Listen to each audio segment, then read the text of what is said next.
po sa iyo, ano-ano ang kwalifikasyon ng isang tao para maging mabuting leader ng ating bansa?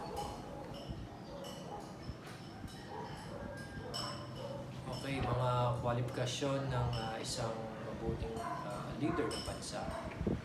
Una sa lahat, dapat mo nang ang dapat mong hanapin is yung taong ang hangad ay ikabubuti ng taong bayan, hindi yung pang sariling hangarin lamang. Siyempre, yung isa sa mga kwalifikasyon, dapat yung meron ng mahabang experience sa pagpapatakbo ng gobyerno. At dapat lagi mong isinasalang-alang din yung tao o yung kandidato na iboboto mo. Lagi mong pag-aaralan kung ano yung kanyang kwalifikasyon. Doon malalaman mo kung siya ba ay magiging mabuting leader ng bansa. Masasabi mo po ba na sa susunod na botohan o iboboto mo po ay susuportahan o aalagaan ang aking kinabukasan? So, para sa ikalawang tanong, oo, ang siguraduhin ko na ang aking iboboto sa dating naaalala is yung iniisip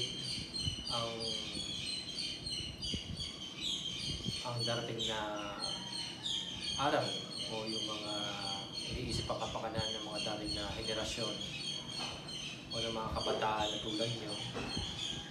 Dahil sabi nga, ang mga kabataan tulad nyo, ang mga kasunod na henerasyon ng bansang ito.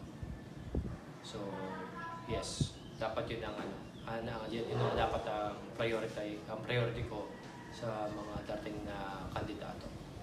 Kung ako po ay maaaring bumoto, ano pa po ang mabibigay mo sa akin upang mapili ko ang narapat na leader ng ating bansa?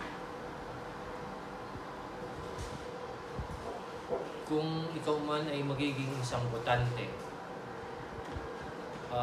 syempre, ayun nga, gaya ng mga sinasabi ko muna, dapat ang mga hanapin mo ay yung taong tapat, taong magsisilbi ng tapat sa bansa, yung hindi maumurakot, yung hindi makasarili, yung may pinag-aralan, at higit sa lahat yung maganda yung background. Yung dapat ang hanapin mo sa isang kandidato.